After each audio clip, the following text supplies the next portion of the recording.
Selamat siang untuk rekan-rekan semua. Semoga semuanya dalam keadaan sehat. Kembali bersama saya Dihan Sagil Hermawan sebagai host dalam acara Kolaborator hari ini. Sebelumnya kami mengucapkan terima kasih kepada rekan-rekan semua yang sudah ikut berpartisipasi. Saya akan menginformasikan kembali bahwa Kolaborator ini merupakan event online yang diselenggarakan oleh Kolabora yang menjadi salah satu langkah kami sebagai bentuk untuk mendukung kebijakan pemerintah melawan penyebaran COVID-19 dengan di rumah aja. Dengan adanya pandemi COVID-19 ini, kami juga memberikan promo Kolabora Flexi Space untuk private office, yaitu double bonus. Bayar 5 packs, free 5 packs. Promo ini berlangsung sampai akhir tahun 2020. Berlaku di Kolabora Hayam Wuruk Plaza Tower, lantai 21. Kami juga memiliki cabang di Seoul Office Suite Setiabudi. Selain itu, masih banyak promo-promo spektakuler lainnya yang bisa didapatkan. Untuk informasi lebih lanjut, dapat mengunjungi Instagram kami di @ko.labora dan website kami di www.kolabora.id atau bisa langsung menghubungi tim sales kami di nomor WhatsApp 08128 468 7777 atas nama Ibu Rara. Kolaborator ini memiliki tujuan, yaitu untuk memberikan ilmu dan wawasan yang positif serta bermanfaat bagi masyarakat dalam menangani masalah-masalah yang muncul selama pandemi COVID-19. Kolaborator akan selalu kami rekam dan akan kami share di YouTube dan podcast Kolabora. Untuk Kolaborator kali ini kita akan membahas mengenai bagaimana mengatasi pajak selama COVID-19. Dan terdapat sesi tanya jawab setelah narasumber selesai memberikan materinya. Pertanyaan dapat diajukan melalui suara atau bisa diketik. Untuk yang ingin bertanya melalui suara, dapat mengetik "saya ingin bertanya melalui suara". Untuk pertanyaan diketik, pertanyaan bisa diajukan di kolom percakapan. Saat ini kita sudah kedatangan narasumber yang sangat inspiratif, yaitu Bapak Albert Rinci Arwan. Halo Pak, selamat siang. Selamat siang, Dihans. Bagaimana kabar Pak? Sehat? Iya, sehat banget ya. Kalau nggak sehat, pasti saya udah di rumah sakit. Gitu. Ya, Pak. Semoga selalu disehatkan ya Pak. Amin, sama-sama kamu juga ya. Iya, amin. Beliau ini merupakan managing partner di Taxvisory. Kita langsung saja masuk ke sharing session. Untuk Bapak Albert, bisa memperkenalkan dirinya terlebih dahulu sebelum memulai materi yang dibahas. Untuk Bapak Albert, waktu dan tempat kami persilakan. Selamat, Pak. Terima kasih. Selamat siang, Mas Dihans dari Kolabora. Selamat siang semua bagi yang online di sini. Memang ini acara terbatas ya, karena ini Kolabora ini sedang dalam ekspansi untuk menyediakan tempat bekerja yang layak ya di Jakarta. Rasanya nggak di Jakarta aja ya, Mas Dihans ya. Nanti rencananya seluruh Indonesia ya. Iya, siap. Segera Pak, cepatnya. Iya, kita kenal udah lama. Saya mengundang beberapa rekan-rekan juga di sini. Memang tidak banyak yang hadir saat ini, nggak apa-apa. Yang penting ilmu itu berapapun peserta yang hadir, mudah-mudahan bisa pay it forward ya, yang menerima ilmu hari ini kasih tahu ke orang yang lain. Jadi cuman sebelum kita mulai, saya mau sampaikan dulu, ada beberapa cautions ya. Cautions itu peringatan terhadap belajar pajak. Tadi saya belum dapat informasi sebenarnya Mas Dihans, apakah yang ikut sekarang ini mereka itu punya usaha atau karyawan, atau mereka baru memulai usaha, atau yang cuman pengen tahu gitu loh. Kira-kira bisa diinfo ke saya? Ya, beberapa sih ada banyak karyawan Pak yang ingin mengetahui info pajak pribadi lah gitu. Dan juga ada beberapa pengusaha, selebihnya sih saya random gitu. It's okay. Jadi memang momentum saat ini adalah momentum yang tepat ya, yang penting buat kita untuk menentukan langkah ke depan, baik kita bukan pengusaha apalagi sebagai pengusaha. Saya sampaikan tadi itu sebelumnya, saya mau nanya itu karena belajar pajak ini kan bikin pusing. Bagi yang cuma pengen tahu, ya resikonya adalah mungkin agak sedikit mual dikit ya. Atau mungkin puyeng-puyeng kepalanya, cuman saya ingatkan bagi yang baru belajar pajak, kalau pusing, tolong perhatikan, main kamera di sini. Jangan sampai bajunya atasnya bagus, ya, bawahnya nggak pakai apa-apa, maksudnya nggak pakai celana pendek, nanti berdiri, lupa matiin kamera. Itu aja. Ya. Udah banyak kejadian. Ya. Kejadian terakhir kemarin di Brazil, ya kan ya. Meeting sama presidennya sendiri, dia nggak pakai apa-apa ya, kolor doang. Oke, mudah-mudahan di sini nggak ada yang pakai kolor. Oke, siap. Ya, oke, lanjut. Ini saya teruskan lagi. Memang sekarang itu momentumnya kita itu usaha. Why? Karena begini, COVID ini yang pertama sudah lama, lumayan lama. Dan ya kita udah dengar ya, Presiden juga udah bilang bahwa kita harus berdamai dengan COVID beberapa hari yang lalu, kemudian WHO sendiri 2 hari yang lalu bilang bahwa ini tidak akan bisa hilang, ya kan? Jadi kita berdoa aja supaya obatnya segera ketemu. Dan ini akan mengubah cara hidup kita ke depan. Yang tadinya suka cipika-cipiki, tolong jangan lagi kepengen cipika-cipiki ya. Even sama tiang listrik juga, karena tiang listrik itu menempel juga ya virusnya di situ ya. Jadi usahakan cipika-cipiki dia dilupain.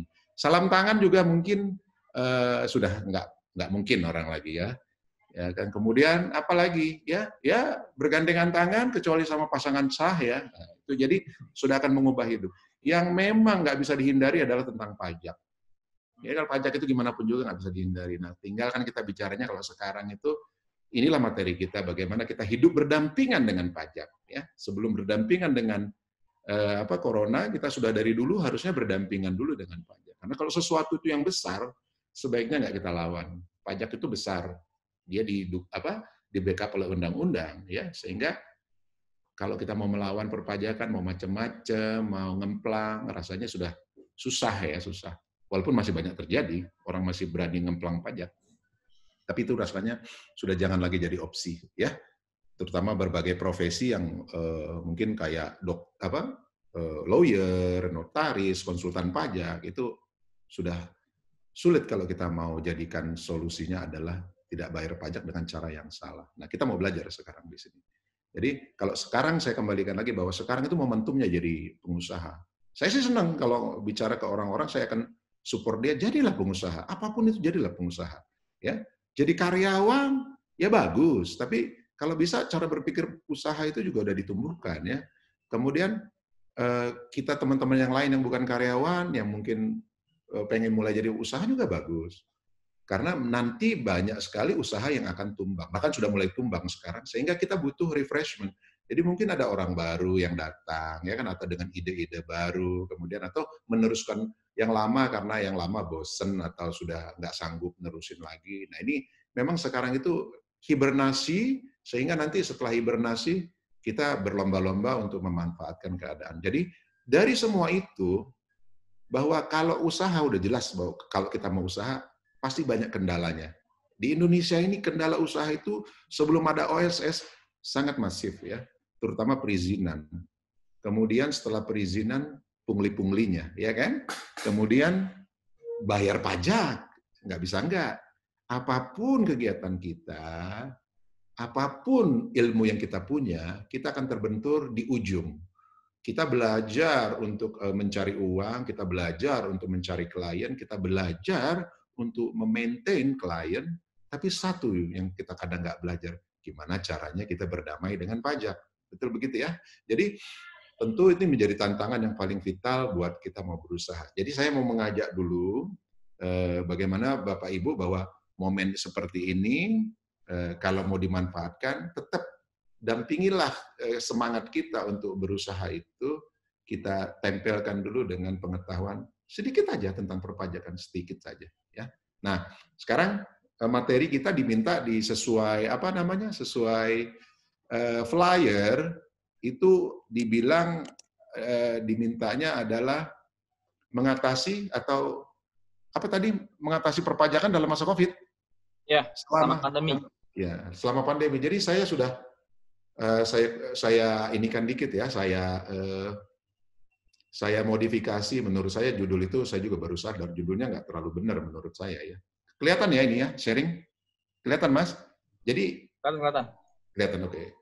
Yang benar itu adalah ya pajak dan pandemi COVID-19. Kenapa? Karena kalau judul yang kita punya itu bagaimana caranya mengatasi ya, mengatasi perpajak selama masa pandemi ya. Berarti kita nggak belajar untuk nanti. Selama masa pandemi aja, nggak kepake ilmunya nanti selesai ya kan. Nah kita belajar, jadi bukannya mengatasi, kalau mengatasi jawabannya gampang Mas. Bagaimana sih ngatasin pajak? Ngatasin pajak, mau itu pandemi, mau nggak pandemi, satu, jangan bayar pajak. Itu kunci paling enak, karena bayar pajak itu bukan hal yang enak. Tapi jangan bayar pajak itu caranya gimana? Apakah kita bayar pajak main nggak bayar-bayar aja? Bukan. Langkahnya itu cuma dua kuncinya sebenarnya ya. Bahwa kalau kita mau mau nggak bayar pajak, yang pertama mengatasi pajak selama masa pandemi COVID adalah tidak bayar pajak karena insentif. Karena insentif berarti itu legal, legitimasinya ada, ya kan? Pemerintah ngasih insentif. Yang kedua, kita membayar sesuai kemampuan dengan cara yang benar. Artinya gini, bagaimana cara kita untuk membuat pajak itu affordable, bersahabat, betul kan? Kalau kita tidak memahami bagaimana caranya supaya affordable, maka yang ada kita membayar sesuatu yang tidak perlu. Kita membayar sesuatu yang besar, padahal bisa di minimalisir, bisa diminimalisir. Yang ketiga, membayarnya dengan rela. Apapun kalau sudah tidak rela akan menimbulkan penyakit. Benar dong, ya kan? Jadi bagaimana kita menumbuhkan kerelaan? Tidak ada lain cara kita rela adalah dengan memahami, ya kan? Kayak punya pasangan ya kan, ya kalau nggak rela pasangannya galak kan ya kan, nggak cocok kita ya, gitu ya. Pas lagi pacaran kayaknya baik banget, pas sudah married ternyata galak gitu ya. Itu banyak kejadian ya. Mungkin di sini Bapak Ibu ada yang mengalami ya. Oke, dua kunci ini, tidak bayar pajak karena insentif, membayar sesuai kemampuan dengan yang cara yang benar. Atau nih, yang paling general yang sudah ilmu lama, supaya saya bisa mengatasi pajak, ya kan? Saya tidak mengkonsumsi barang yang dipajak. Ya kan? Contohnya, saya itu nggak mau loh bayar pajak PPN. Karena apa? PPN itu mahal, 10%. Ya bisa aja. Masalahnya kita bisa menghindar nggak dari nggak bayar PPN. Saya mau minum Aqua, kita bayar pajak loh itu. Betul kan? 10%. Nah, gimana caranya kalau kita nggak mau bayar PPN dari air minum? Silakan cari sumur. Ya, silakan cari keran yang bisa diumum. Ya, silakan. Tapi saya bosan minum air putih. Saya mau minum susu. Silakan langsung minum dari aslinya. Susu sapi. Cari sapinya, sedot langsung dari sapinya. Tidak kena PPN. Ya, itu cara kita menghindari tidak mau bayar. Dosa nggak itu? Ya enggak. Salah nggak? Ya tergantung. Kalau sapinya bukan punya sapi sendiri, mungkin kita akan bermasalah sama pemilik sapi. Ya, itu. Lainnya mungkin aja kena sepak sama sapinya kalau caranya nggak benar ya. Oke, lanjut. Saya punya waktu berapa? 30 menit? Ya, minimal Pak. Minimal bicara. Minimal 30 menit ya. Peserta udah 160, udah banyak sekali ya. Mantap. Sudah 170 orang hadir di sini. Mungkin kita bisa sampai 2000 nih kalau saya ngomongnya santai-santai ya. Jadi, insentif pajak yang terbit, ini kita kenali. Kemarin selama PSBB itu terbitlah peraturan. Sebelum PSBB memang 1 minggu udah itu keluar duluan tuh. Perpu nomor 1 tahun 2020 ya. Perpu nomor 1 tahun 2020. Perpu ini kalau sekarang baca-baca koran, ini kayaknya jadi polemik ya di kalangan politician ya, di kalangan politikus ya. Ada yang nuduh politiknya bahwa ini akan menggunakan uang negara sebebas-bebasnya dengan diberi kebebasan nanti tidak dikenain sanksi apapun. Jadi akan menumbuhkan korupsi baru. Tetapi ada yang tidak diketahui masyarakat bahwa sebenarnya ini tujuan pemerintah adalah supaya defisit kita tidak lebih dari 3%. Ketika lebih dari 3% defisit APBN, maka terjadi impeachment atau bisa dibilang negara kita kolaps.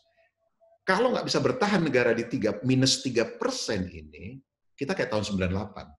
Kita akan rusuh sampai tahun 98. Jadi kalau orangnya berpikir positif bahwa kita keluar Perpu nomor 1 tahun 2020 ini justru untuk menjaga supaya kita tidak ada petaka ekonomi kayak tahun 98. Mungkin Mas Dihan belum lahir 98. Sudah lahir, Mas? Pak. Sudah lahir ya? Sudah, Pak.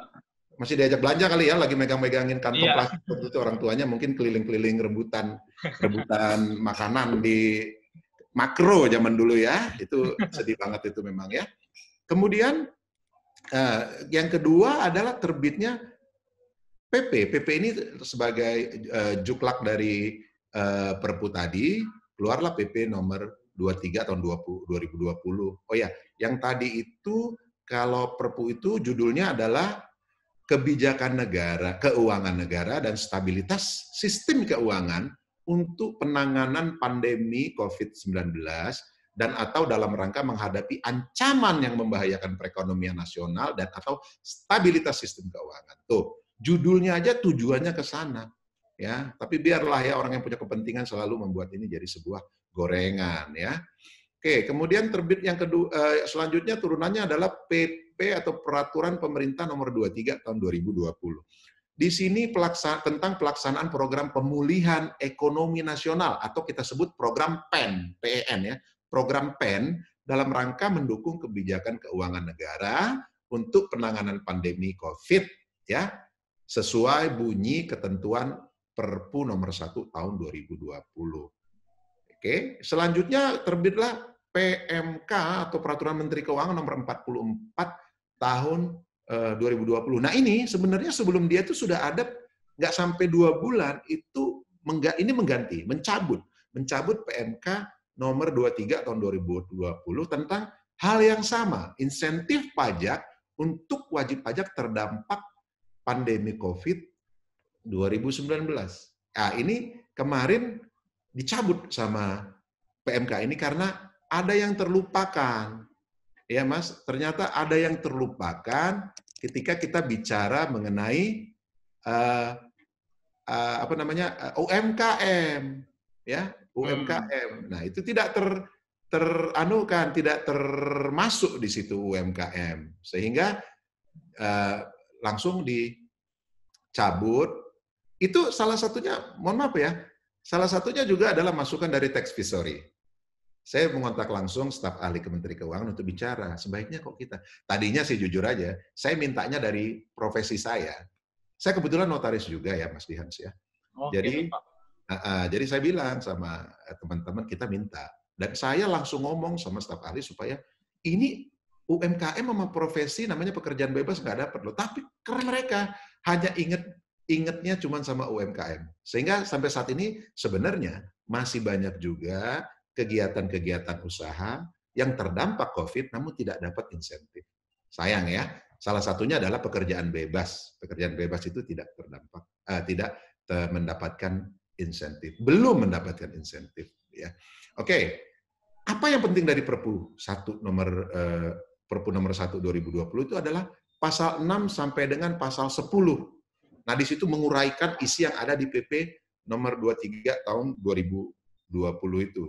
Jadi di pasal 6 sampai pasal 10 ini menceritakan semua tentang bagaimana cara penanganan kebijakan perpajakan ya. Itu Bapak Ibu nanti bisa dilihat bagaimana perpajakan yang diatur sesuai dengan kebijakan COVID-19 ini, kebijakan di bidang perpajakan. Ini di sini disorot juga tentang perlakuan perpajakan di pasal ini, pasal 4. Ya, kebijakan itu mulai dari penyesuaian tarif PPh, kemudian perlakuan perpajakan dalam kegiatan PMSE, perdagangan melalui sistem elektronik. Ya, kemudian perpanjangan waktu pelaksanaan hak dan pemenuhan kewajiban perpajakan ini sudah kita lewati kemarin. Dan terakhir adalah pemberian kewenangan kepada Menkeu untuk fasilitas kepabeanan. Nah, kalau nggak salah ini kita kemarin sadar ya bahwa kita untuk orang pribadi sudah mendapatkan kebijakan yaitu penundaan penyampaian SPT tahunan ya. Harusnya 31 Maret, kita masukinya 30 April paling lambat. Nah, tapi saya yakin di antara teman-teman saat ini ada yang belum masukin SPT juga. Satu, karena nyangka bahwa katanya sampai Juni, Pak. Katanya sampai Mei. Mungkin dia melewat tuh di kantor KPP ada pengumuman besar. Sampai tanggal 29 Mei. Itu maksudnya perpanjangan PSBB WFA bagi orang pajak. Jadi orang pajak itu mulai kerja nanti tanggal 29 Mei, bukan menyampaikan SPT-nya. SPT orang pribadi sudah berakhir kemarin berbarengan dengan FPPH Badan, ya, yaitu tanggal 30 April 2020. Nah, yang masih dikasih kesempatan adalah bagi orang pribadi yang melakukan pembukuan. Mungkin ada yang melakukan pembukuan di sini. Saya lakukan pembukuan. Jadi kalau pembukuan itu dikasih kesempatan, kalau belum sempat menyusun pembukuannya, maka segala dokumen pendukung pembukuan bisa disampaikan nanti per tanggal 30 Juni 2020. Dikasih perpanjangan. Jadi sekarang dia susunlah pembukuannya. Tidak hanya orang pribadi yang pembukuan, termasuk juga perusahaan-perusahaan yang melakukan pembukuan. Kalau perusahaan itu wajib melakukan pembukuan, ya, wajib dia melakukan pembukuan. Oke. Kemudian di pasal 20 PP nomor 20 tahun 2020. Ini bagus banget ya. Bisa dijadiin status mungkin ya, atau dicetak di baju nih. Pasal 20 PP 20 tahun 2020. Ini bagus sekali ya. Jadi di sini dia concern-nya adalah mengenai, coba saya cek PP. Oke. Oke, sorry, saya salah tulis. Bukan PP20, tapi PP23. PP23, jadi nggak jadi ya, jangan dicetak di bajunya ya. Jadi nggak jadi. PP23 nomor 20, pasal 20, PP23 ya. Maklum lah Mas ya, lagi bulan puasa ya. Jadi mata suka-suka agak ke kiri ke kanan ya.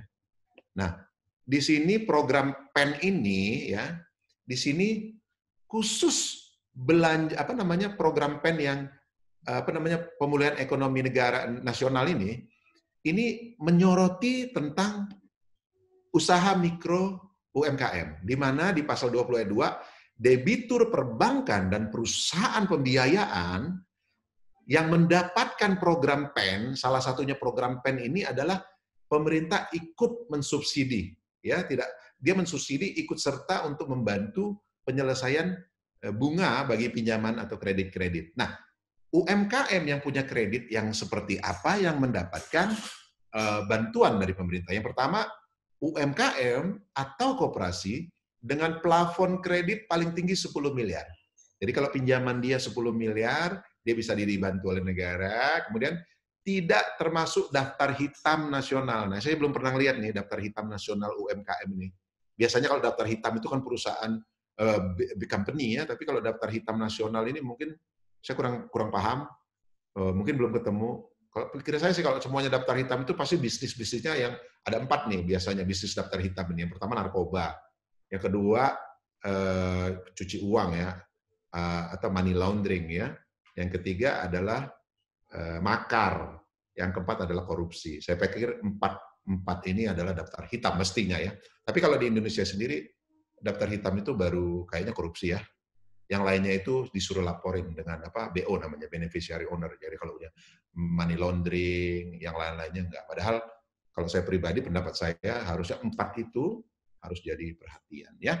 Yang kedua, memiliki kategori performing loan lancar. Jadi kolektibilitas 1 atau 2. Jadi ini lancar lah mungkin ya, 1 ada 2 itu dalam satu baru sekali telat atau 2 kali telat, lewat 2 kali telat nggak boleh, itu namanya mungkin performing loan-nya lancar. Yang terakhir, ber-NPWP atau mendapatkan NPWP. Ini sebenarnya jaga-jaga aja. Sepertinya di daerah itu masih banyak kegiatan usaha UMKM itu tidak punya NPWP. UMKM seperti apa yang nggak punya NPWP? Yaitu UMKM perorangan. Di daerah UMKM itu banyak sekali. Di Jakarta saja disinyalir 70% kegiatan ekonomi di Jakarta ini berputar karena UMKM. Jadi UMKM itu tidak hanya perusahaan ya atau badan usaha ya, tetapi orang pribadi juga bisa menjadi UMKM. Nah, ini nanti ada fasilitas UMKM, itu menarik untuk dibahas ya. Lalu selanjutnya adalah dari PMK nomor 44 tahun 2020. Nah, nanti ini akan saya jabarkan. Di sini materi kita akan menjelaskan memang tentang ini pokoknya ya. PMK nomor 44 tahun 2020, di mana di pasal 2, pasal 5, pasal 9, pasal 10, pasal 14, PMK nomor 44 tahun 2020, inilah yang akan kita bahas ya. Oke.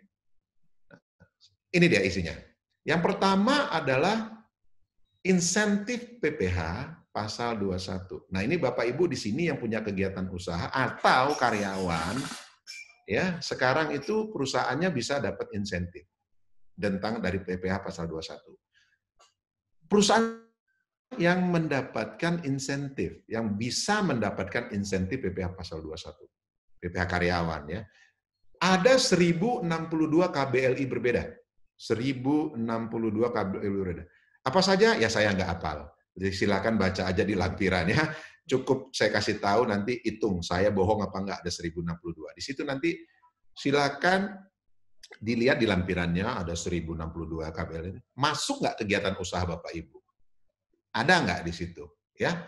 Terus dia sudah termasuk UMKM. Tapi tapi ingat, untuk KBLI tersebut wajib sudah dilaporkan di SPT Badan 2018. Jadi 2019 juga udah pakai. Jadi selama 2 tahun terakhir ini sudah pakai KBLI yang sama. Maksudnya gimana itu? Oh ya gini, mungkin saja dia berdiri tahun 2015. Di 2015 dia pakai KBLI, misalnya dia tadinya adalah produksi bulu mata gitu ya, bulu mata, industri bulu mata badai misalnya begitu ya. Ternyata di 2015 laris, 2016 bulu mata mulai rontok, 2016 gundul beneran bulu matanya, sehingga dia mau ganti. Saya nggak mau lagi, ya kan? Nggak mau lagi, dia pakailah sekarang usaha wig gitu ya. Mungkin banyak yang membutuhkan wig, termasuk saya ya.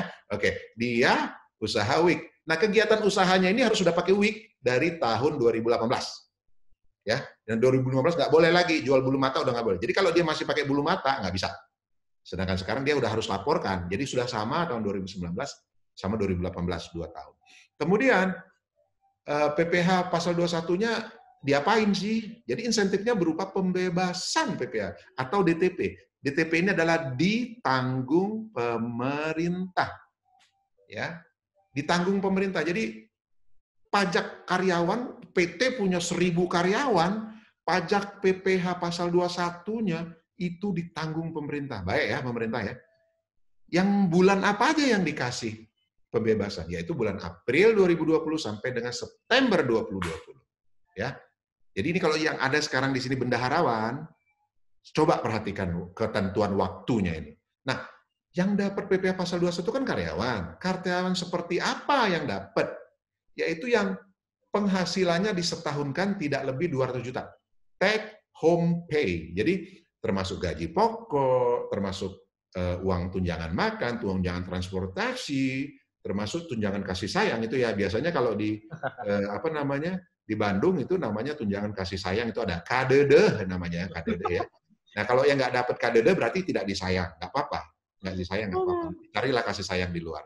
Nah itu bisa dapatin. Jadi total, nggak hanya gaji pokoknya aja, sebulan. Tapi ingat, kalau disetahunkan, apa yang maksudnya disetahunkan? Oh ya, kebetulan Pak, saya mulai kerja bulan Januari. Saya Januari gaji saya itu sudah 20 juta. 20 juta disetahunkan berapa? Baru 3 bulan kan ini, 4 bulan, baru di April kan berarti pembebasan 3 bulan. 20 juta kalau dikasih setahun kan berarti ganti 12. 20 kali 12 udah 240. Nggak dapat. Nggak dapat. Jadi dia nggak dapat pembebasan. Yang dibebaskan adalah 200 juta setahun. Berarti kira-kira 17,5 juta. Ya kan?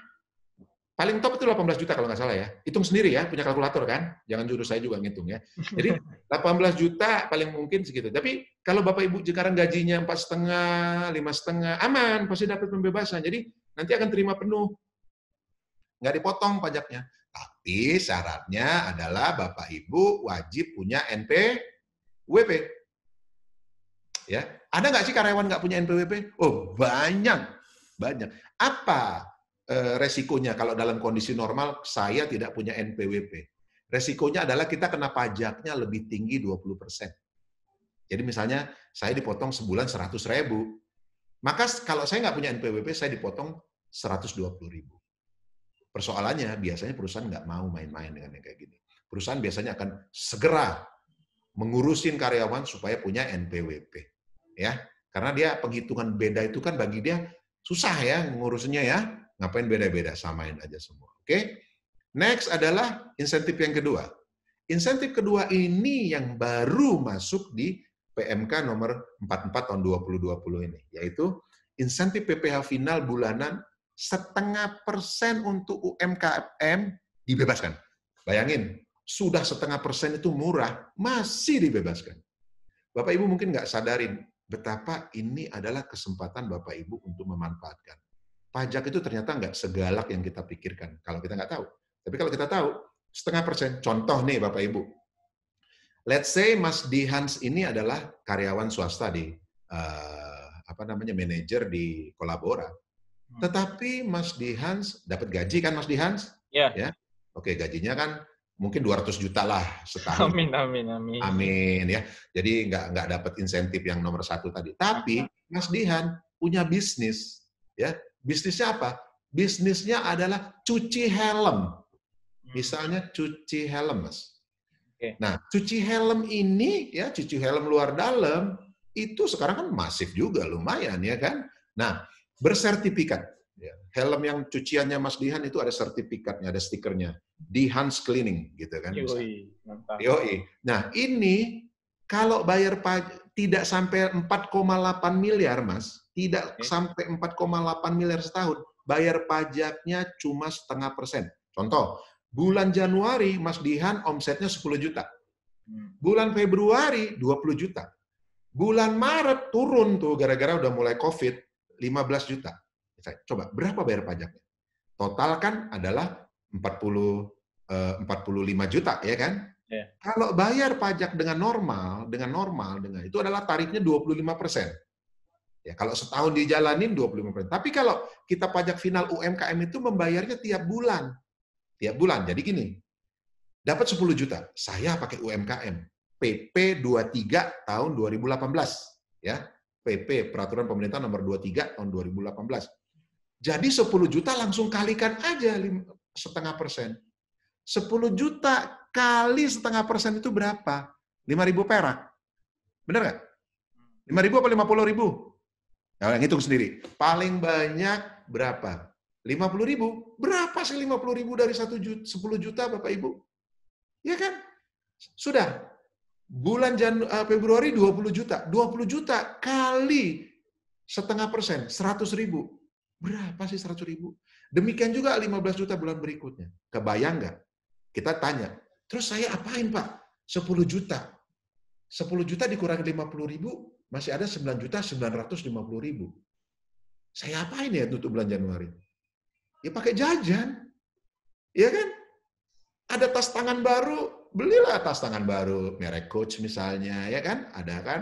Senang tas, ya, belanja baju, beli aja. Nggak bayar pajak lagi. Di akhir tahun nanti saya disuruh bayar. Ya, final kan? Final 0,5%. Murah kan? Nah, itu contoh saya. Saya punya kegiatan usaha lain. Selain saya konsultan, selain saya notaris, konsultan pajak ya, bukan lawyer ya. Saya juga punya kegiatan usaha. Ya, selain saya menulis buku, saya membuat sebuah tata cara pengisian pajak yang mudah, akuntansi perpajakan kepada beberapa instansi-instansi yang membutuhkan. Saya buat dalam format CD, ya kan? Saya jual. Terus saya ngisi acara di tempat mereka sambil jualan. Pertanyaannya, saya selaku profesi, pajak saya itu masuk pajak pekerjaan bebas. Artinya, saya kena PPh pasal 21 dari status saya sebagai konsultan atau notaris. Tapi saya bisa memilah. Untuk yang konsultan, saya bayar pakai PPh pasal 21. Sama seperti Mas Dihan contohnya, jadi karyawan di Kolabora. Kena PPh pasal 21. Benar Mas Dihan ya?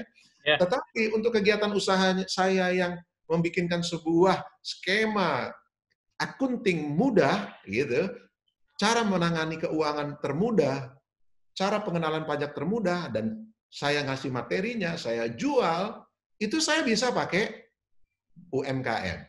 Saya kena 0,5%. 1 tahun saya dapat 1 miliar, saya hanya bayar berapa, Mas? 500.000 rupiah. 0,5%. Bayangkan, 1 miliar. Kalau Anda dapetin setahun 4,7 miliar, masih bisa nggak pakai? Masih. Karena paling tinggi adalah 4,8. Itu pun tidak di tahun itu. Misalnya sampai bulan Agustus, Anda 4,8. Terus Anda selesaikan sampai Desember. Tahun depan lah baru Anda tidak boleh lagi pakai 0,5%. Ya. Bagaimana cara menggunakan? Nanti itu materi lain ya. Bisa belajar nanti, bisa dengan ada lagi tapi bayar ya Mas Dihan ya, jangan gratisan ya. Siap. Iya, Pak, ini gratisan itu. mohon maaf sebelumnya. Ini ada yang bertanya, mungkin masih hot-hotnya nih pertanyaannya. Kalau saya rasa, saya juga lagi hot ngajar, jadi mungkin kalau hot karena hot nanti meleleh. Suruh dia tahan. Tolong Mas Dihan sebagai moderator, tugasnya Mas Dihan ikut hot ya. Biarin saya selesai dulu. Mohon maaf ya Bapak Ibu ya. Diingat, ketik aja di chat, nanti biar Mas Dihan yang ngingetin saya. Baik. Nah, pembebasannya dibebaskan, walaupun sudah murah dibebasin dari mulai April sampai September. Dibebasin juga. Nah, tapi harus mengajukan permohonan SK, namanya surat keterangan untuk menggunakan pembebasan, untuk memanfaatkan pembebasan ke KPP. Tapi secara online. Caranya gimana? Masuk ke DJP Online. Ada di layanan DJP Online, pada bagian profil pemenuhan kewajiban saya, pilih surat keterangan PPh pasal 23. Bapak Ibu bisa di screen capture screen ya, kan? Kalau yang paham yang nggak pakai handphone, materi bisa di capture screen. Kalau bisa ada wajah saya ya, jadi supaya ada enak. Kadang-kadang kalau kangen sama saya tinggal pasang wajah saya. Oke, kemudian insentif yang ketiga adalah PPh pasal 22 impor. Nah, kebetulan kalau Bapak Ibu punya usaha yang ekspor impor, nah ini impornya kan bayar tuh, impor tuh bayar banyak. Benar. Impor itu adalah PPh pasal 2 impor, bea masuk, ya kan? Bayar cukai juga kalau barang-barang yang terkena cukai, dan kemudian bayar PPNBM. Ada lagi PPN impor, ada 5 loh Bapak Ibu. Tapi PPh pasal 2 impornya dibebaskan. Sepanjang dia termasuk dalam 431 KBLI. Tadi KBLI itu setiap kegiatan usaha Bapak Ibu, silakan cek KBLI-nya. KBLI Bapak bisa dicek di aturannya di Perka nomor 9 tahun 2017 KBLI. Ya, KBLI yang terbaru ya, di Perka BPS, Badan Pusat Statistik ya, nomor 9 tahun 2017. Tulis saja KBLI, dapat di internet banyak. Dia termasuk juga UMKM. Jadi nggak hanya industri atau importir yang besar, tapi UMKM juga bela. UMKM ada importir juga kan. Ya. Kemudian KBLI telah dilaporkan di PPh pasal 2018. Kemudian tapi dia harus mengajukan SKB. SKB adalah surat keterangan bebas pajak, bebas pemungutan PPh pasal 22 impor. Supaya nggak benturan. Nanti ini diminta nih sama disubmit pada saat barang mau masuk disubmit. Karena kan secara sistem di INSW, di Bea Cukai, ditanya, mana? Silakan masukin. Jadi Anda harus masukin. Kemudian diberikan kapan? Ya, sejak tanggal SKB terbit sampai dengan September 2020. Makanya dari sekarang harus segera manfaatkan. Karena ini baru bulan Mei. Manfaatkan SKB. Kalau baru nerbitinya bulan September 2020 kan habis dong ya, cuma 1 bulan. Nah, tapi perusahaan ini juga harus perubahan yang kita itu klasifikasi impor untuk tujuan ekspor ya. Jadi dia masuk perusahaan yang impor tapi mau diekspor kita, atau dia memang punya izin penyelenggara kawasan berikat, atau dia pengusaha kawasan berikat, atau dia kantor dia berada di dalam kawasan berikat. Lanjut. Nah, yang insentif keempat adalah PPh pasal 25, angsuran bulanan. Tidak untuk UMKM yang memilih final. Nah, ini pertanyaan, kok UMKM tadi udah dapat? Kenapa disebut lagi? Nah, karena begini, dengan PP 23 tahun 2018, kita dikasih pilihan.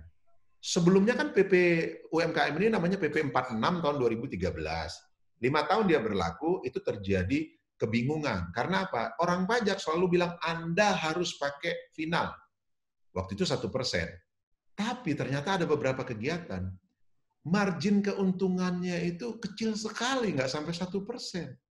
Sehingga mereka diwajibkan final, mereka nggak mau. Karena kata dia, kalau saya final, Pak, saya masih bayar loh tahun pertama. Saya itu baru bisa mulai kegiatan usaha jalan setelah tahun ketiga. Baru saya bisa mulai. Jadi, masa saya bayar terus? Akhirnya di PP 23 tahun 2018 dikasih pilihan.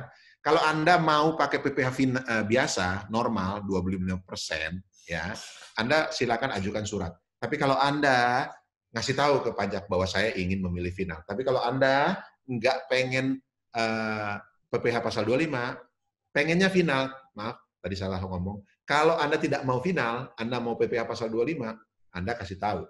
Tapi kalau Anda mau final, Anda langsung pakai. Gitu ya. Nah, UMKM itu ada juga yang tidak seluruhnya final dia pakai. Karena hal tadi dia pakailah pajak biasa. Memang tarif itu sesuai undang-undang 25%. Tapi kalau dia omsetnya di bawah 4,8, dia dapat diskon 50% dari tarif 25%. Ya, jadi dia dapat cuma 12,5% tarif PPh badan. Nah, bagaimana dengan insentif PPh pasal 25? Apa yang dimaksud PPh pasal 25? Pasal 25 ini adalah bulanan yang dibayar. Kalau UMKM nilai final, maka dia bulanannya sudah final yang tadi 0,5% langsung.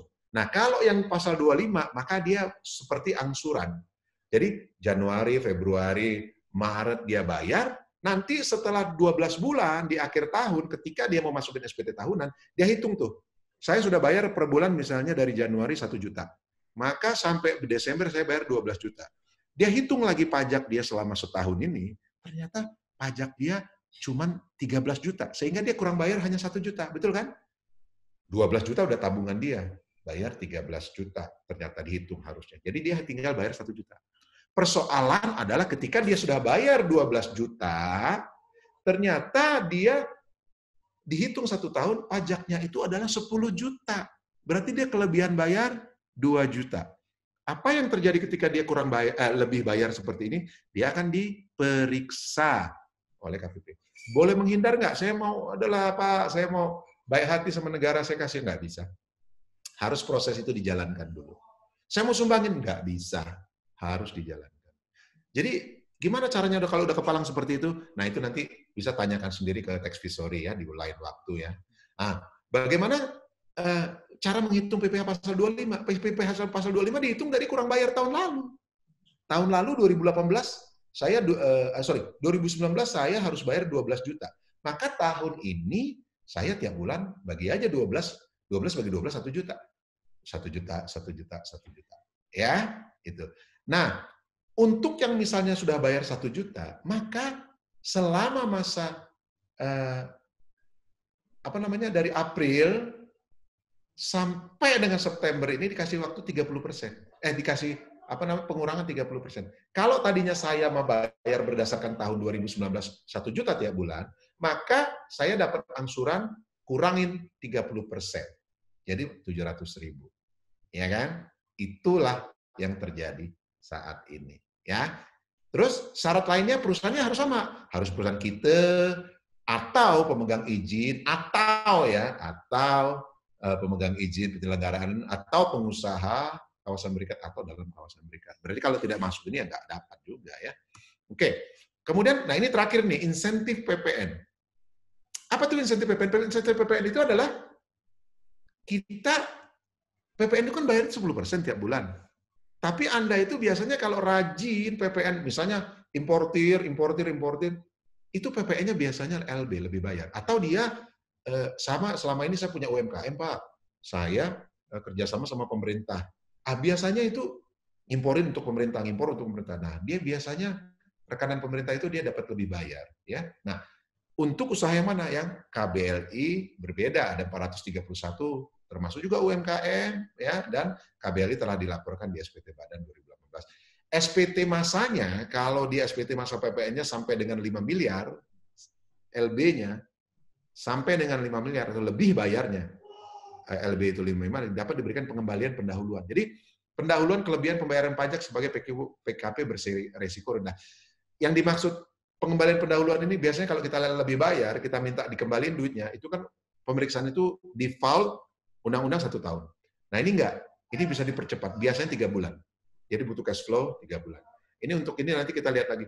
Biasanya kalau perusahaan umum 3 bulan. Ya. Kalau 1 bulan ya syukurlah ya kalau bisa dapat 1 bulan. Nah, pengembalian pendahuluan ini diberikan untuk SPT masa April sampai dengan September 2020. Oke, nah sekarang apa sih yang bisa dilakukan lagi berhadapan dengan COVID ini untuk dari sisi kacamata pajak? Apa yang bisa kita lakukan? Ya adalah melalui tax planning. Tax planning, ini masih ada waktu nggak? Masih, Pak. Masih ya? Saya percepat. Tax planning ini adalah perencanaan pajak, Bapak Ibu. Siapapun bisa menggunakan perencanaan pajak, kecuali karyawan. Tapi kalau saya ditanya orang karyawan bisa nggak perencanaan pajak? Ya bisa juga. Ya. Caranya gimana? Ya caranya menikah misalnya gitu kan, atau bercerai enggak lah ya.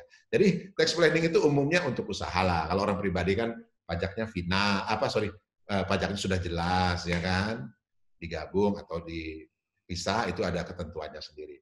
Nah, ada 4 cara yang dimaksud. Tax planning ini bisa dilakukan biasanya yang terbaik ketika kita baru mulai usaha. Contoh misalnya saya nih Mas, saya kan baru mau mulai usaha nih, nanti setelah saya nanti COVID ini memang saya sudah merencanakan usaha dengan teman-teman itu buka kafe. Nah, saya sudah rencanakan apa yang saya harus lakukan, apa yang enggak, gitu kan? Karena bagi saya tadi di awal saya bilang ini momentum untuk usaha ya. Usaha apapun momentum. Bahkan jualan ropang aja itu sebuah momentum nanti ya. Ketika orang males beli makan, maunya roti bakar doang ya kan? Rokar atau ropang, roti panggang, itu mungkin usaha yang akan bisa jadi bisa jadi momentum juga ya, makannya sekali sampai malam gitu ya, sama susu ya, tetap sehat.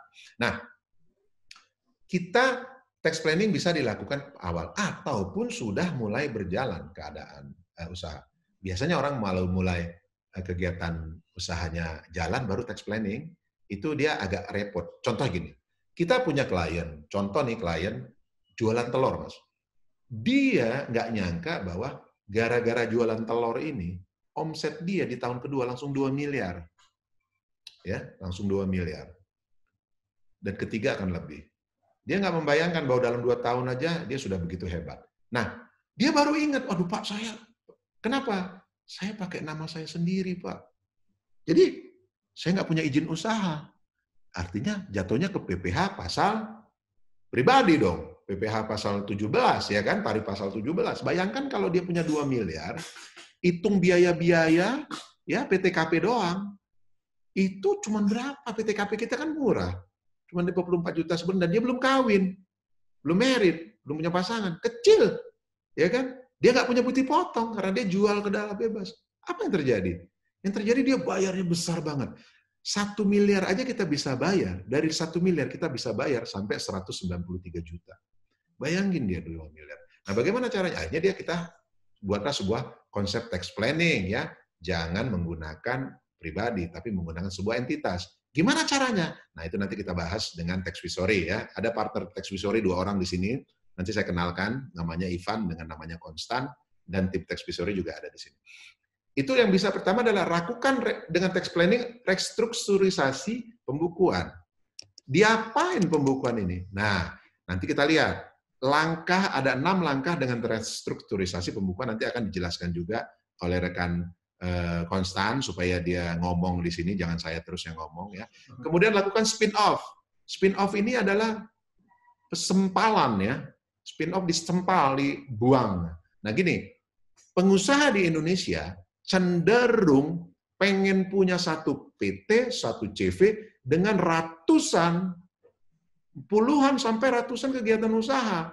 Kemaruk namanya ya. Nah, sebenarnya dengan situasi sekarang, dengan ada OSS, ya kan, itu ada kesulitan di pihak dari perizinan untuk penyampaian data, dan satu lagi untuk penginputan data, itu agak ribet, Mas ya. Dan yang kedua adalah kita memberikan sebuah data yang sebenarnya tidak real. Karena gini, tercatat di sistem, BPS akan menarik data atau mendapatkan data dari OSS namanya ya. Pernah tahu OSS, Mas Dihan? Belum tahu ya? Belum, Pak. OSS. Belum. Nah, kalau OSS ini nanti adakan lagi, tapi juga bagus itu untuk praktek. Saya juga narsum OSS ya. Oke, mantap. Ya. Biasanya kalau pebisnis harus tahu tuh. Ya, bayar ya. Oke, bercanda. Nah, itu dia pengisiannya itu sangat detail. Jujur di notaris itu sebel notaris itu kalau disuruh ngisi itu.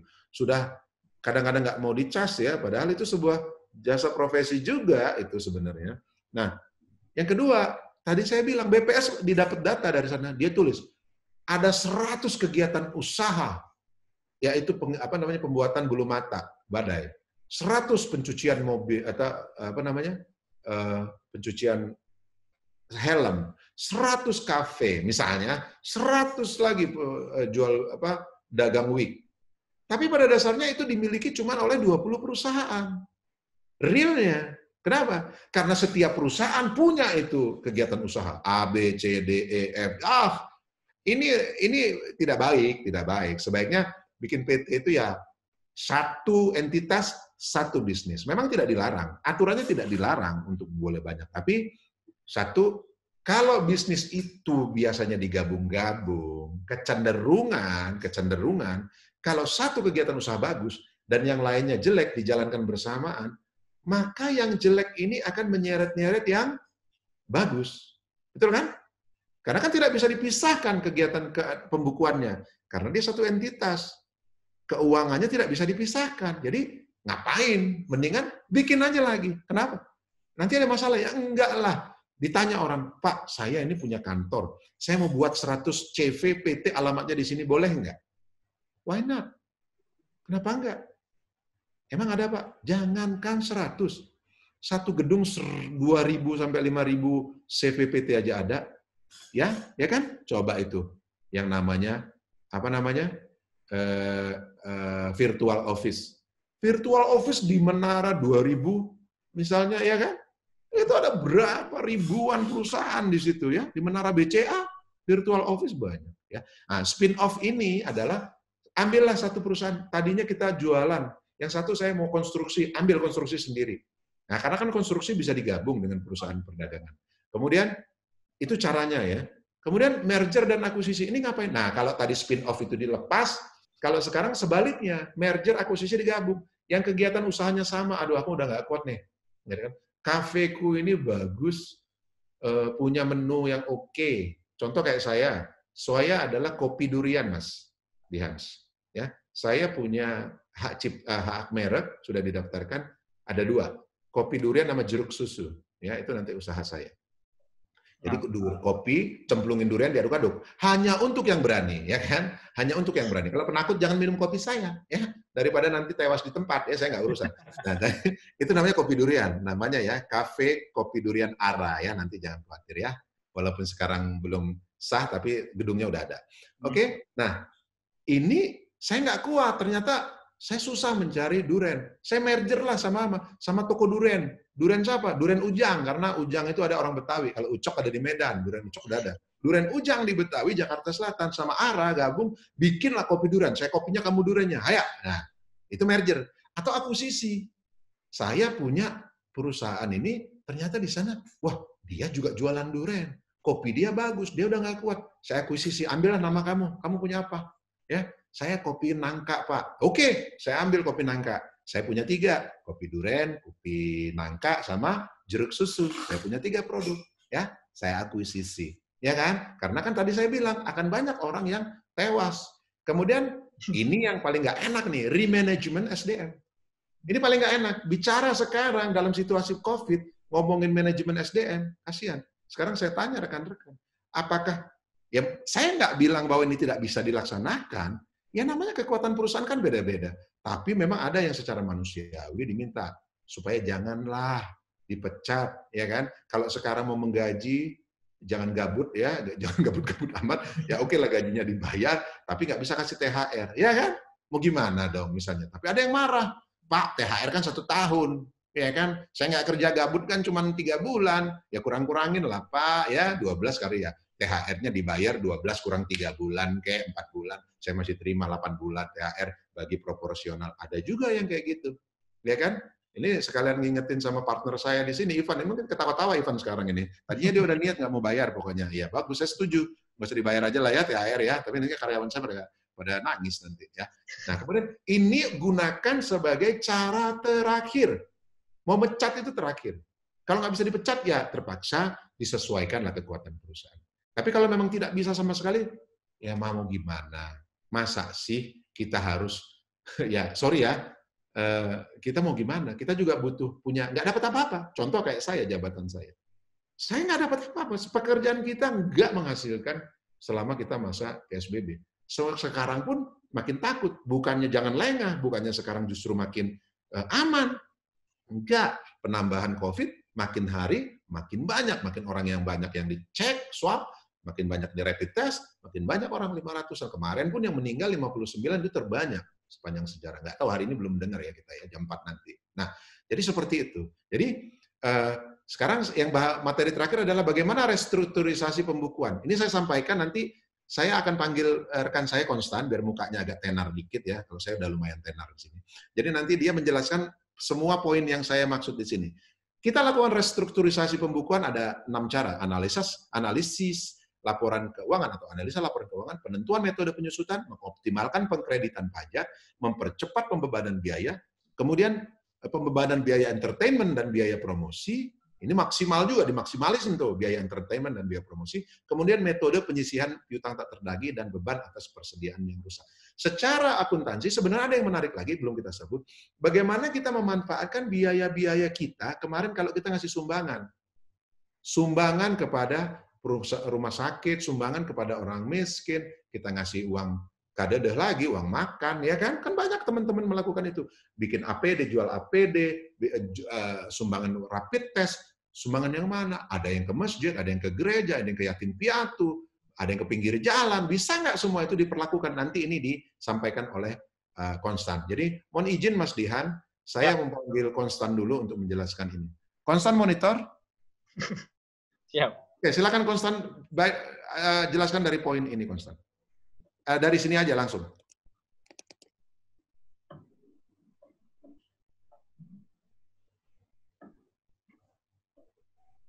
Lanjut, nggak usah pakai ini, langsung dari sharing aku aja, Konstan langsung jelasin aja. Nggak kedengeran suaranya Konstan? Siapa Pak? Pak Ivan ya? Konstan. Oh, sebentar. Silakan, itu udah muncul, Konstan. Silakan Konstan. Aduh, mana ya? Konstan, oke, sebentar. Oh ya. Oke. Silakan Pak.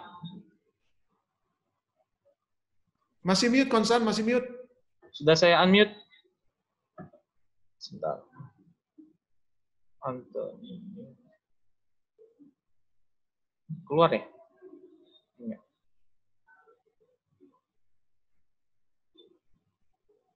Halo? Pak Konstan?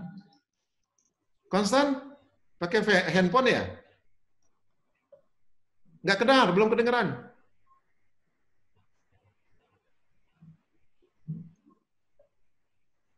Gimana? Konstan belum kedengeran?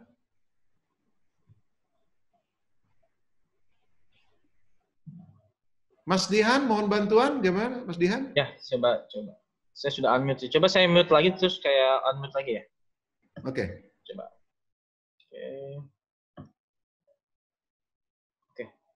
Oke, coba Pak Konstan.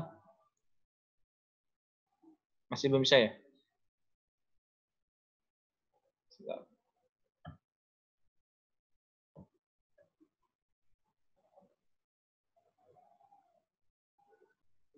Pak Konstan?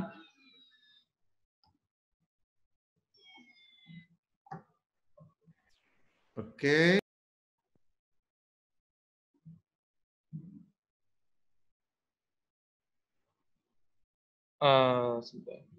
Sudah saya unmute nih padahal.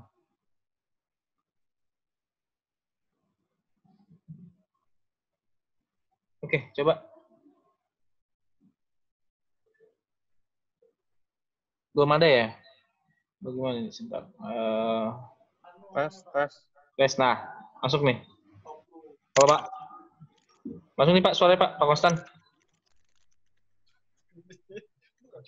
Konstan sudah masuk suaranya, Konstan. Sudah. Kok malah pergi? Halo, Konstan. Konstan. Oh, dia lagi cari posisi. Oke. Virtual background. Oke, Konstan, lanjut. Tolong, Konstan, background-nya nanti jangan pakai background ini ya, apa? Halo. Oke, udah, good. Ya, siap. Iya, nama saya jadi Ivan Lianto ya. Iya, nanti dia pakai snap kamera lagi. Jangan pakai snap ya. Enggak, Pak. Nanti saya jadi perempuan. Halo, iya terima kasih. Selamat sore. Nama saya Konstan. Ya, mungkin yang ketulis nama Ivan Lianto, jadi pinjam laptop yang satu lagi. Laptop saya ada permasalahan. Baik, terkait restrukturisasi pembukuan ya. Di sini saya sebagai partner Pak Albert akan membantu menjelaskan mengenai analisa laporan keuangan. Jadi analisa laporan keuangan gini sebenarnya mungkin Bapak Ibu bisa dengar ya. Tadi terkait PPh UMKM 0,5%. Nah, 0,5% ini mungkin kalau kita lihat dengan nilai tarifnya kecil ya. 0,5% itu kecil gitu. Nah, dibanding dengan kalau PPh badan, tarif normal itu kan 25% ya. Kalau misalnya PPh orang pribadi, ya pasal 17, kalau Bapak Ibu kemarin isi SPT sendiri, ngitung SPT tahunan sendiri, itu dimulai dari pasal 17 yaitu 5, 15, 25, 30, progresif. Tarif 5%, 15%, 25%, dan 30%. Nah, terkait melakukan analisa laporan keuangan, kita bisa, jadi gini, mungkin bisa kita lihat apakah usaha kita itu di tahun ini akan berjalan menguntungkan atau rugi, mengalami kerugian. Jadi pajak itu kalau Anda rugi, belum tentu Anda harus bayar pajak gitu. Nah, yang menjadi masalah, jadi ada dua pilihan. Untuk PPh badan itu ada PPh tarif normal, yaitu kena 25%, atau menggunakan PP nomor 23 tahun 2018, yang seperti Pak Albert jelaskan tadi, yaitu dengan tarif 0,5% selama omset Bapak Ibu setahun itu tidak lebih dari 4,8 M. Ya, atau mungkin lebih terkenalnya namanya itu adalah PPh UMKM.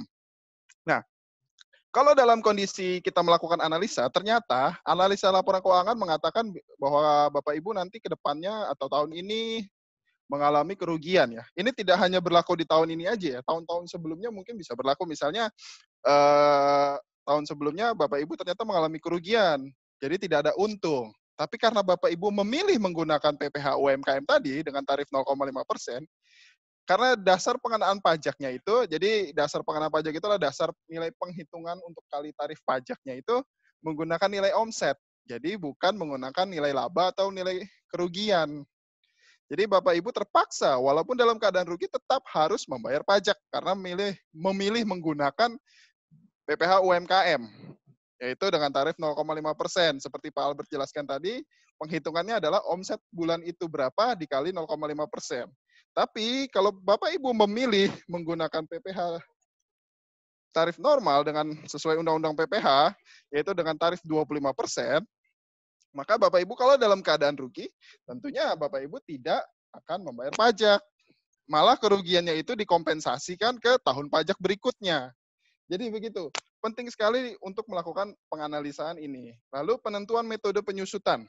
Nah, metode penyusutan ini mungkin lebih detail lagi ya, lebih teknis ya, sorry.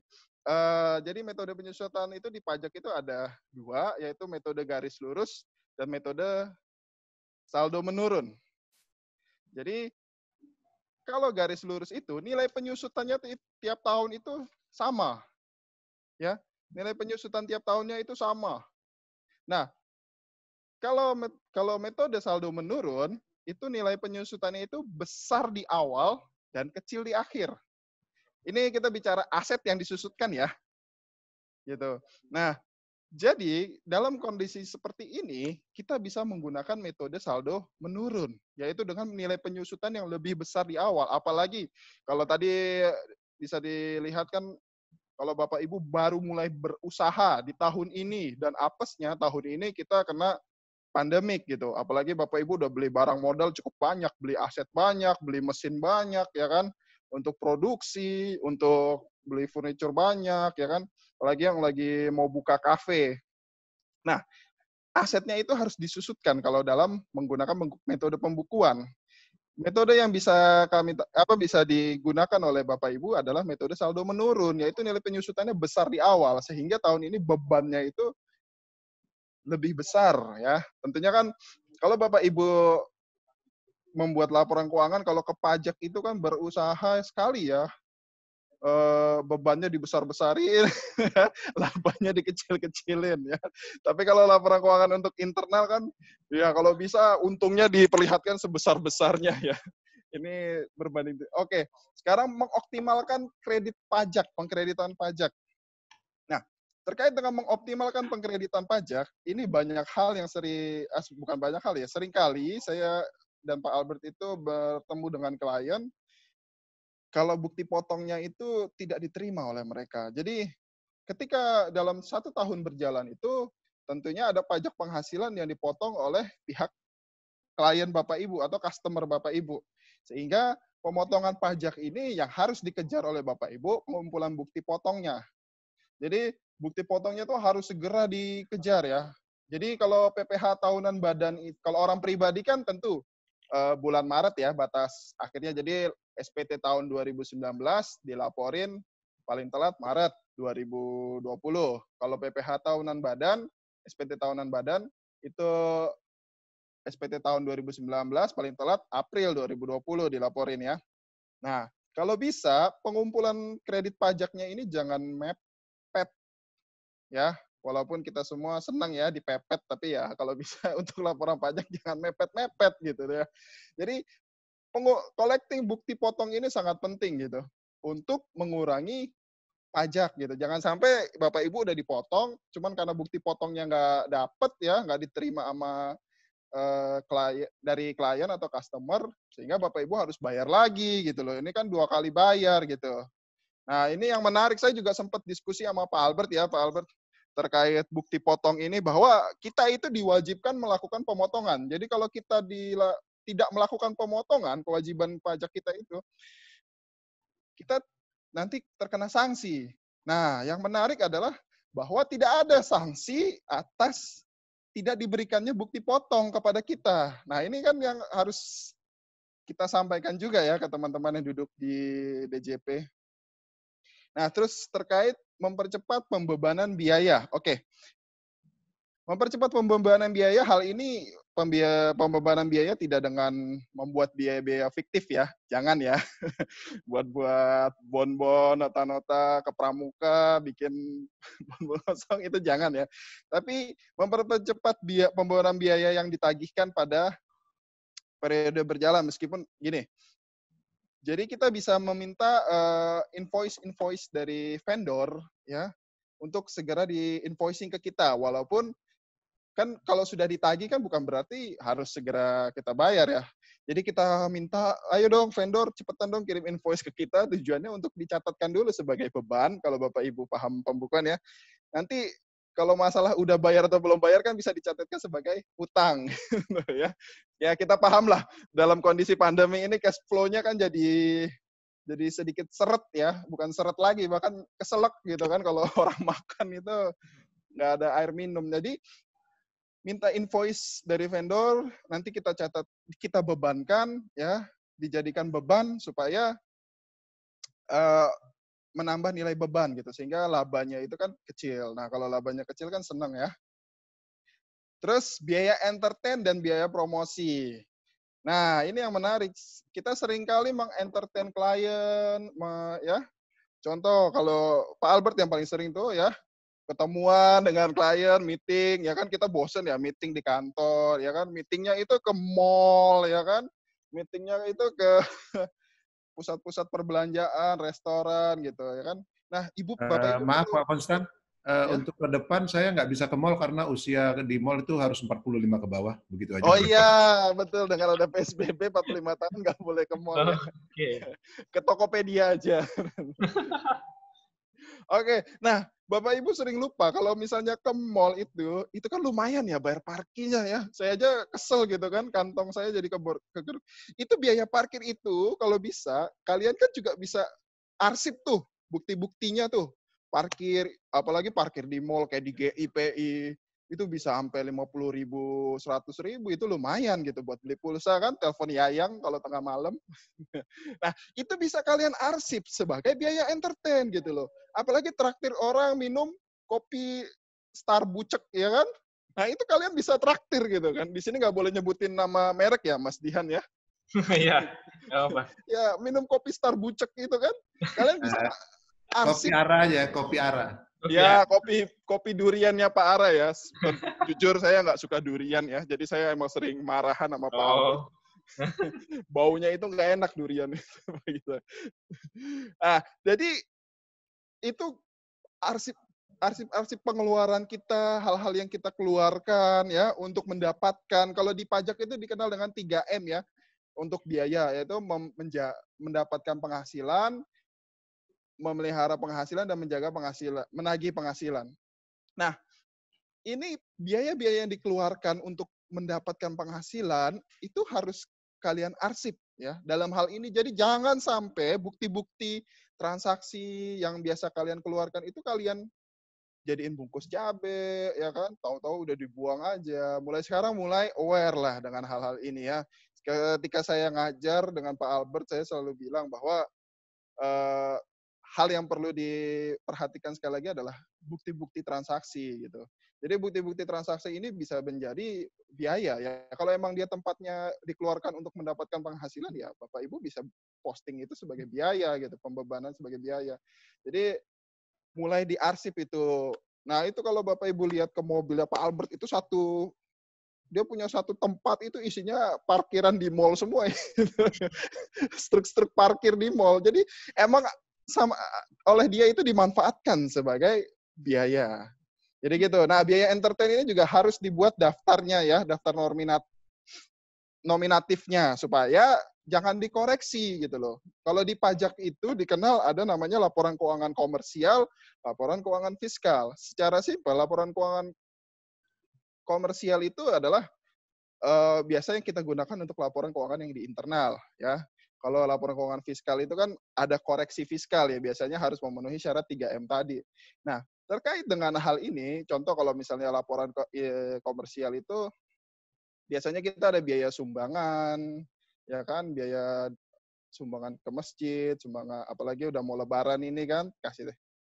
Nah, itu dikoreksi oleh pajak di koreksi fiskal itu supaya biaya itu kan tidak masuk unsur 3M sumbangan tadi, ya kan? Jadi kalau kasarnya ya udahlah kalau kalian beramal jangan diungkit-ungkit gitu. Terus yang terakhir adalah metode penyisihan piutang tak tertagih, ya. Nah, metode penyisihan piutang tak tertagih ini jadi gini, ini sindiran ya sebenarnya untuk teman-teman ya yang tidak pernah bayar utangnya. Jadi piutang tak tertagih ini adalah kalau kalian biasanya udah melakukan penagihan, piutang-piutang terus customernya udah nggak tahu kemana, kliennya udah hilang gitu. Kan biasanya numpuk itu ke daftar piutang kita. Karena tidak tertagih itu ya, maka kita bisa bebankan sebagai piutang yang tidak tertagih gitu. Nah, terus lanjut ada beban atas persediaan yang rusak. Nah, ini yang menjadi menarik bahwa ketika kita usahanya harus ada inventory, ada persediaan ya. Ketika usaha kita ada persediaan, namun persediaan itu kan ada umurnya ya, kadang bisa masih bagus, kadang juga udah rusak. Nah, yang udah rusak itu Bapak Ibu bisa kalau pada saat pemusnahannya itu sebaiknya dipublikasikan, didokumentasikan. Jadi difoto, terus nanti undang pihak terkait, misalnya RT setempat gitu ya, untuk menyaksikan bahwa saksi saya sedang melakukan pemusnahan barang persediaan yang rusak-rusak tadi. Nah, ini nilai persediaan yang pada saat waktu beli untuk persediaan yang rusak itu bisa kita jadikan beban gitu. Jadi demikian untuk restrukturisasi pembukuannya, Pak Albert. Terima kasih Konstan. Oke, jadi sudah Konstan jelaskan. Setelah ini baru kita mau tanya jawabnya Mas Dian. Tapi saya selesaikan dulu sedikit lagi. Oke, siap.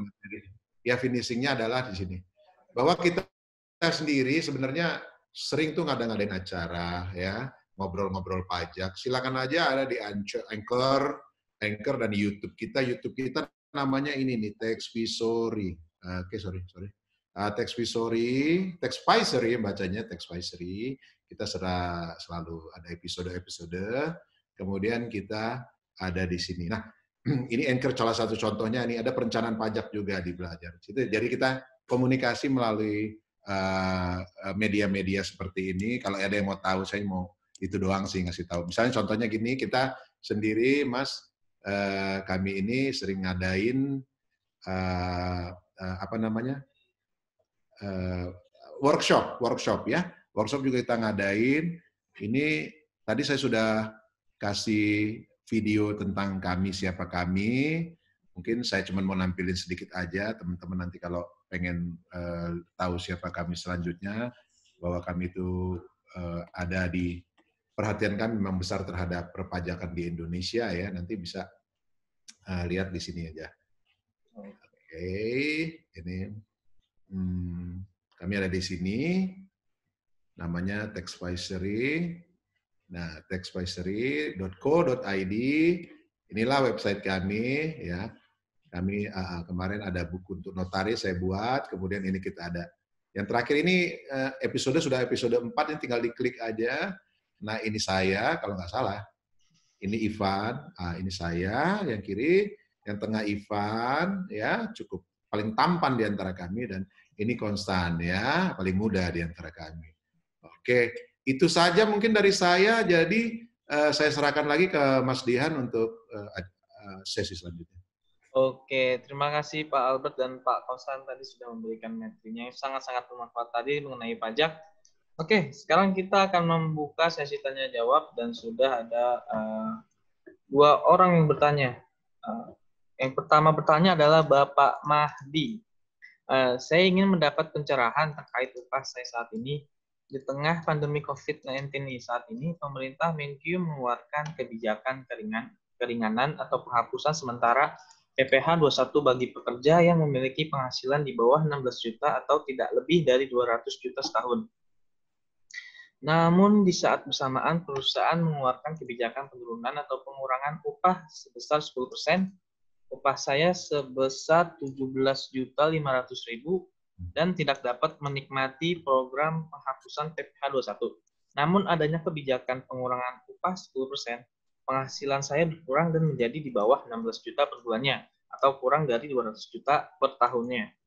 Pertanyaan saya adalah, apakah setelah upah saya berkurang menjadi di bawah 16 juta per bulan, saya telah memenuhi syarat untuk mendapatkan program penghapusan PPh 21, mengingat upah saya saat ini besarnya di bawah, apalagi nih gitu nggak kelihatan lagi. Sebentar. Di bawah 200 juta. Oh, di bawah 200 juta. Oke. Pak. Oke, ini menarik ya pertanyaannya, karena mungkin yang belum terpikirkan juga di kantor pajak bahwa akan ada kebijakan mengenai pengurangan gaji yang diterima oleh karyawan di tengah tahun, dan kemudian ternyata pengurangan itu berimbas pada terjadinya perbedaan base pemajakan. Base-nya kan tadi kan 200 juta kan ya. Nah, sekarang ini kan ternyata tadinya dia harusnya dia kena nggak dapat karena dia lebih dari 200 juta. Sekarang gara-gara dapat pengurangan jadi di bawah 200 juta setahun. Tapi persoalannya adalah pengurangannya di tengah tahun. Nah, semua kondisi perpajakan itu sebenarnya dihitung dari awal tahun. Awal tahun itu kapan? Ya tanggal 1 Januari 2020 kalau gini kan. Jadi saya melihatnya begini, insentif ini diberikan bukan untuk rigid atau bisa dibilang untuk membantu. Jadi saya pikir kalau kita ikut default-nya bahwa gajinya Mas Mahdi itu dihitungnya berdasarkan default-nya adalah berdasarkan Januari. Ya, penghitungan sejak Januari, ya. Memang nanti akan ada dinamisasi penghitungan. Nah, menghitung pasal 21 ini memang pekerjaan yang paling nggak enak. Paling nggak enak itu dalam perpajakan adalah menghitung PPh pasal 21. Nah, ketika ada dinamisasi, maka dia akan disetahunkan lagi, dikurangi. Nah, itu tiap bulan bisa berubah ya, terpaksa mau diapain. Tapi default-nya adalah yang menjadi standar untuk 1 tahun itu adalah ketika ia menerima pertama kali di awal bulan. Nah, cuman saya lihatnya peluang ini tidak tertutup buat Mas Mahdi. Jadi Mas Mahdi, saya pikir perusahaan bisa menyikapi dengan tetap memasukkan Mas Mahdi sebagai karyawan yang berhak untuk mendapatkan insentif tersebut. Nanti kalau mau perlu ada koreksi, itu belakangan. Dan saya pikir pun momentumnya orang untuk mengkoreksi hal seperti itu mungkin cukup memusingkan ya. Jadi saya pikir ini ada kemanusiaan juga di sini. Jadi saya pikir Mas Mahdi bisa bilang aja kepada perusahaan bahwa saya juga tolong dimasukkan sebagai karyawan yang berhak mendapatkan fasilitas tersebut. Gitu ya, Pak Dihan, Mas Dihan. Oke, siap. Kemudian pertanyaan kedua dari Bapak Ibrahim Setiadi. Saya ingin bertanya, jika beban yang masuk ke objek pajak PPh kita bebankan, apakah harus langsung potong PPh-nya, Pak? Terima kasih. Silakan, Oke, ini concern aja supaya dia jawab. Ya. Oh ya, baik. Oke. Jadi gini, ini kan tadi sama juga ya dengan konsep restrukturisasi pembukuan kita kan, bahwa mempercepat pembebanan. Jadi gini, jika invoice sudah masuk, beban yang sudah masuk, termasuk dia tuh masuk dalam objek PPh, jadi pemotongannya itu dilakukan ketika kalian melakukan pembayaran ke klien, ke vendor. Jadi PPh-nya itu terutang pada saat kalian melakukan pembayaran. Jadi dipotong pada saat melakukan pembayaran. Gitu, Mas Ihan penjawabannya. Oke, siap. Oke, ini tidak ada yang kita bertanya lagi nih. Saya ada satu pertanyaan, Pak. Boleh, Pak? Apakah NPWP itu harus dimiliki setiap orang? Kemudian, dan jika ada orang yang memiliki penghasilan dan tidak memiliki NPWP, itu bagaimana? Apakah ada sanksi? Karena banyak pengusaha kecil seperti pemilik toko-toko UMKM yang kecil yang tidak mau memiliki NPWP karena takut kena pajak dan berpikir NPWP itu tidak memiliki manfaat selain untuk syarat bayar pajak. Apakah benar NPWP tidak memiliki manfaat lain? Salam, Pak. Terima kasih. Kita bicara saat ini. Yang pertama dari istilah dulu. Dari istilah itu bahwa dalam undang-undang perpajakan yang reformasi yang terbaru ini nanti yang sudah masuk prolegnas di 2020, itu akan terjadi perubahan nomenklatur kata-kata. Wajib pajak akan berubah jadi pembayar pajak. Kalau saya kita dari Tax Visory mendukung karena pada dasarnya orang punya NPWP nggak punya NPWP tetap bayar pajak. Contohnya anak sekolah pun bayar pajak, ya, bayi pun bayar pajak kalau melalui bapaknya, minum susu dia bayar PPN, minum air putih dia bayar PPN, Aqua, ya, bayar nggak bayar. Kemudian kalau dia beli produk tanpa ada NPWP dia juga harus bayar, ya kan? Nah itu dari sisi mengenai nomenklatur. Yang kedua, apakah semua wajib untuk mempunyai NPWP? Kalau kita pakai konsep negara lain yang sudah memiliki single identity number, misalnya kayak Amerika, namanya SSN ya, Social Security Number, atau di Singapura juga sudah ada namanya Social Security juga ya. Itu mereka sudah menggabungkan antara nomor pribadinya dia kayak NIK-nya dia dengan bayar pajaknya. Kita kan belum, kita ini masih banyak. OSS masih mending ya, sudah membantu kita untuk mengurangi nomor-nomor akun. Tapi yang jelas kita masih punya KTP, ya nomornya masih sendiri. Kemudian kita masih punya NPWP, nomornya sendiri ya. Akun listrik kita masih punya sendiri, akun telepon kita masih punya sendiri ya. Jadi akun kita aja masih banyak.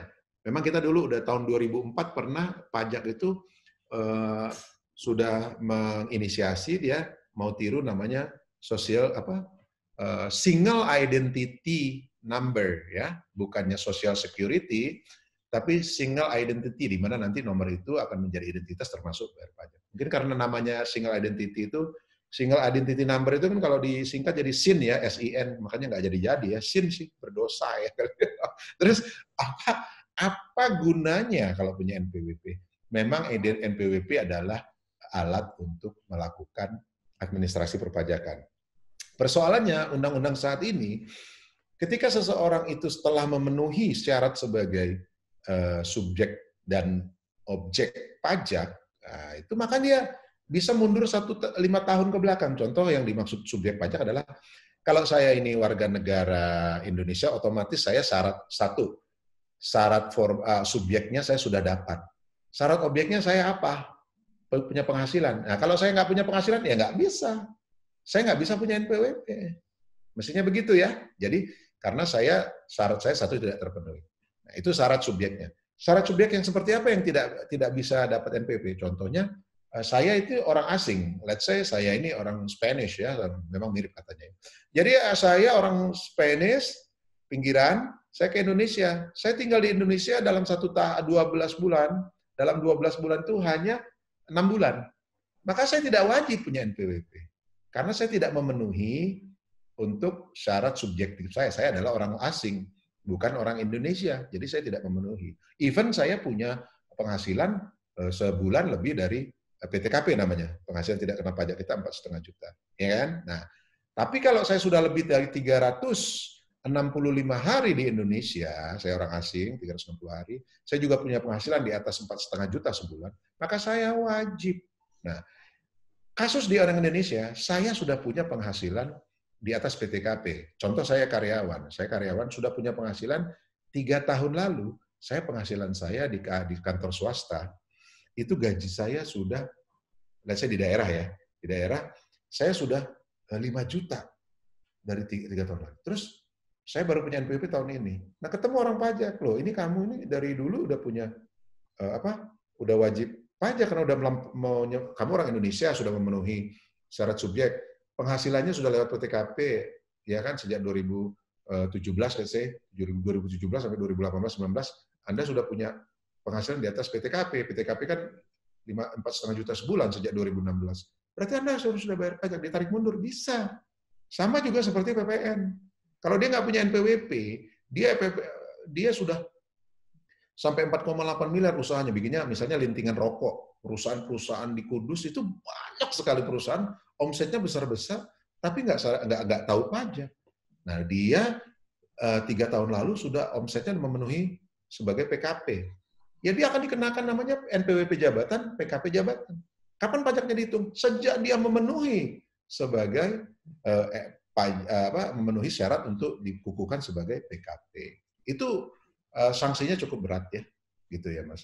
Tapi kalau sebenarnya kalau di Undang-Undang Pajak bisa dibaca di Undang-Undang KUP nomor 6 tahun 83 yang telah diubah terakhir dengan Undang-Undang nomor 16 tahun 2009, pasal 39, 40, 41, 42 itu tentang pidana perpajakan. Lalai lupa itu bisa dipidana, apalagi sengaja tidak memiliki NPWP. Bayangkan. Tapi itu nggak pernah tahu orang masyarakat bahwa itu syarat ketentuan itu sudah ada. Ya sejak tahun 1983 ketentuan itu tentang tidak memiliki NPWP aja bisa pidana. Ya, tapi kalau bayangkan kalau sekarang diterapin seperti itu, ya kan? Penjara aja nggak cukup, orang COVID aja malah penjara dikosongin ya, orang-orang dikeluarin penjahat ya. Masa gara-gara nggak punya NPWP harus masuk lagi penjara, kan nyakitin banget ya kan ya? Iya. Oke. Terima kasih Pak atas jawabannya. Ya. Jadi cukup ya, berarti sudah selesai ya acara kita. Closing dulu.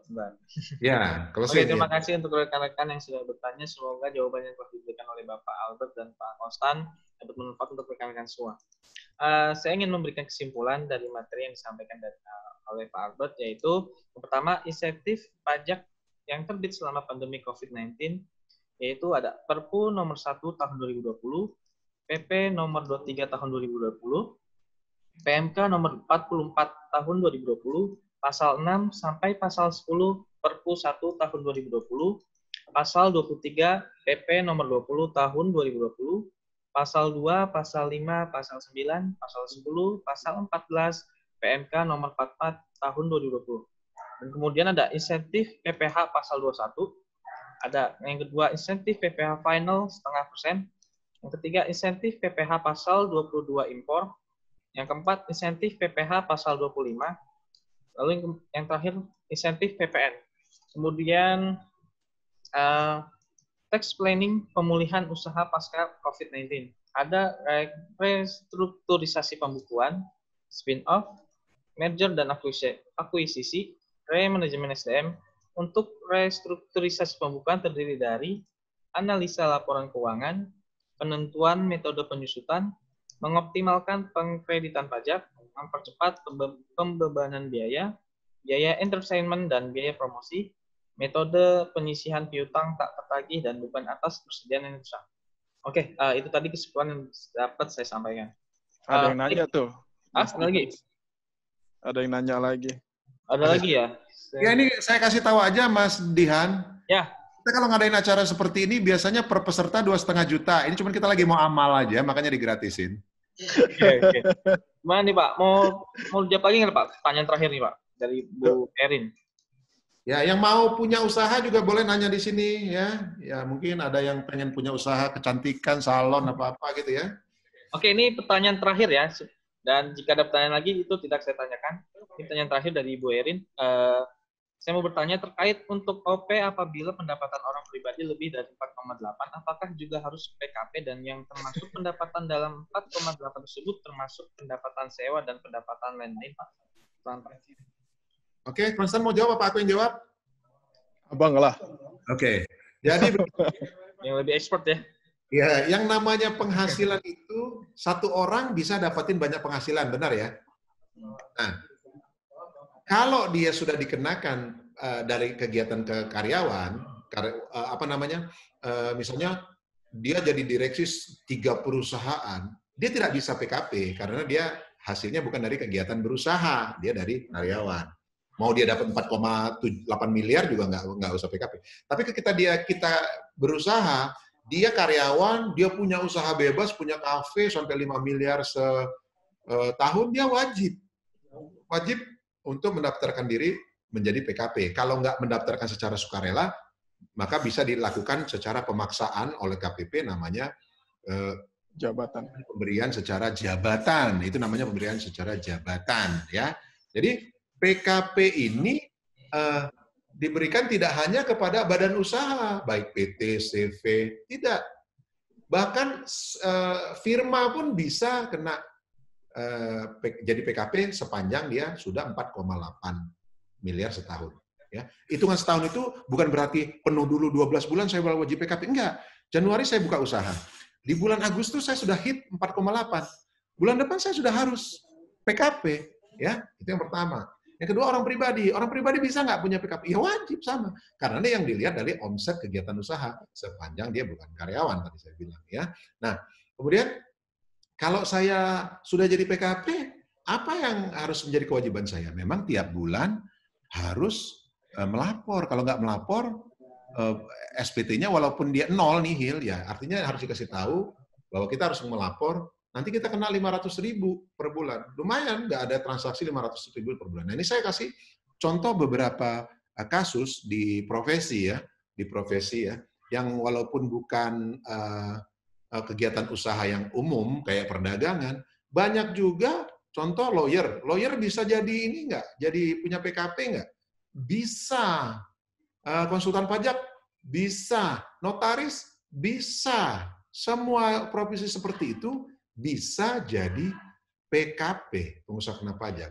Karena apa? Bisa jadi PKP yang kena dimiliki oleh dia bukan karena omsetnya, tetapi satu karena sukarela, dia ingin punya PKP karena dia punya nilai tawar yang lebih tinggi, atau kedua dipaksa sendiri oleh klien dia. Ada klien seperti kayak contoh kayak di notaris. Notaris itu punya klien besar, misalnya perumahan. Perumahan dia pilih dong 10 orang. Dia itu butuh namanya pajak masukan dari orang yang dia bayar. Dia bayar notaris, dia minta pajak masukan. Kenapa? Karena itu jadi tabungan buat dia, ya, untuk diadu dengan pajak keluaran yang dia punya ketika dia menjual rumahnya kepada klien, dia mungut 10%. Nah, dia kan nggak pengen kalau 10% terus diambil dari klien kan 100 juta.